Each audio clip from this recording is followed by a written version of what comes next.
আসসালামু আলাইকুম, শুভ সন্ধ্যা। এ সপ্তাহের বাংলা সংবাদে সবাইকে সুস্বাগতম। পড়ছি ব্রেশা ও পার্শ্ববর্তী অঞ্চলের গুরুত্বপূর্ণ সংবাদসমূহ।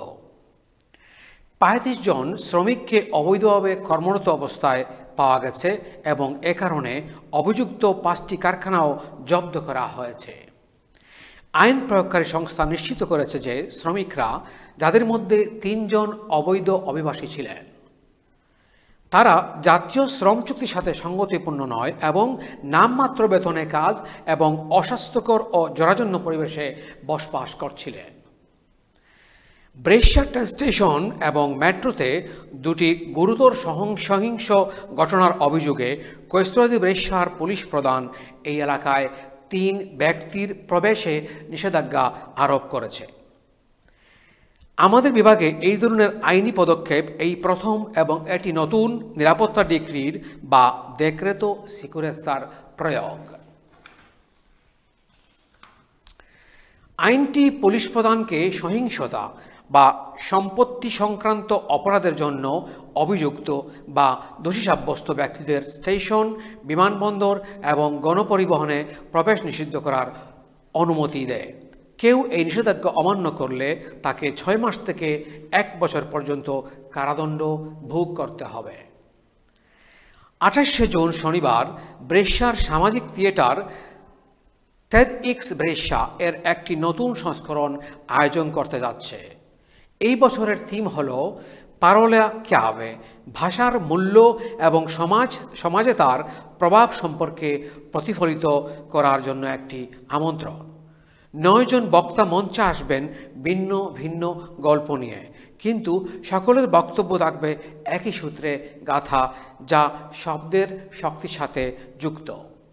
চলুন অনুষ্ঠানের আয়োজক লুইজি রন্দিনার মুখে তার বক্তব্য শুনি।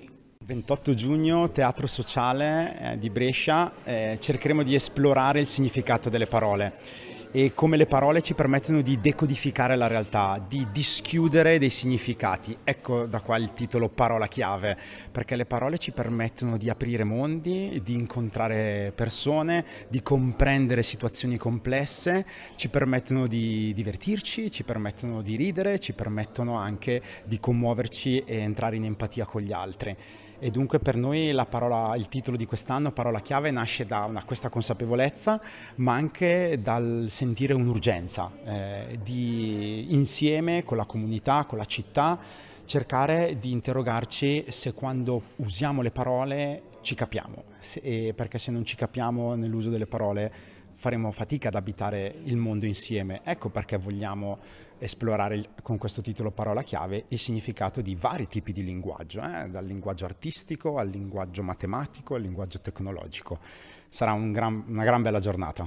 Ecco, per chi invece è meno abituato a delle terminologie non italiane, TEDx sta per, come lo definiamo? Allora, TED è un acronimo che sta per Technology, Entertainment and Design. È un format americano nato una trentina d'anni fa e ha come anche payoff, come sottotitolo, idee che possono cambiare le cose. E il format è quello che ogni speaker ha 15 minuti di tempo, cerchio rosso sul palco, e ha questo tempo per poter dire la sua idea che vale la pena di essere condivisa e che può cambiare le cose. সাম্পোলো এলাকার বাসিন্দারা condominium ফি পরিশোধের জন্য ধর্মঘট করতে প্রস্তুত হয়েছেন। একজন ব্যক্তি লিফটে আটকে যাওয়ার পর আলেরের বিরুদ্ধে তাদের এই প্রতিবাদ। দমকল কর্মী, কারাবিনিয়ারি এবং একটি অ্যাম্বুলেন্স তাকে বের করে আনতে অংশগ্রহণ করে।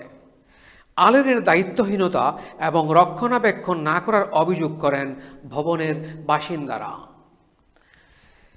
কাজ এবং নাগরিকত্ব আইনের সংবিধান সংশোধনের জন্য গণভোট অনুষ্ঠিত হতে যাচ্ছে ৮ এবং ৯ জুন। কাজ সংক্রান্ত 4টি গণভোট হবে এবং 1টি নাগরিকত্ব আইন পরিবর্তনের জন্য।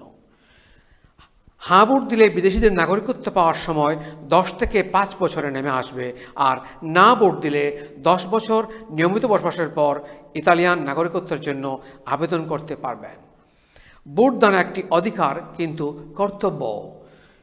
যাদের ইতালিয়ান নাগরিকত্ব আছে এবং ভোট দিতে পারবেন তাদের ভোটাধিকার প্রয়োগের জন্য আমরা অনুরোধ করছি।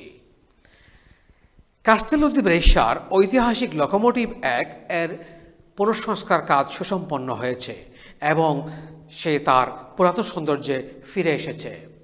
তহবিল সংগ্রহের মাধ্যমে কাজটি সম্পন্ন করা হয়েছে। পালকো জোভানি অ্যাসোসিয়েশনের সভাপতি ক্রিস্টিয়ান দেলাই বলেন, Era il 2022, maggio 2022, oggi siamo a maggio 2025, direi di sì, con grande soddisfazione e quasi ancora incredulità, perché io non ho ancora visto cosa c'è qui sotto il tendone bianco, lo vedremo fra poco.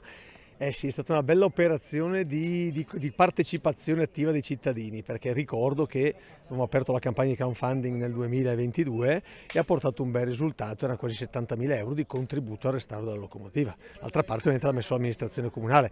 Noi però abbiamo avuto quell'onore di accendere i riflettori e segnalare che ormai il problema era veramente troppo forte e si stava sgretolando la nostra povera locomotiva che si è fatta 2 guerre mondiali. Ci mancava pure che nel 2025 il colpo di grazia, cioè non arrivasse il colpo di grazia nel 2020, 22, 23, era possibile.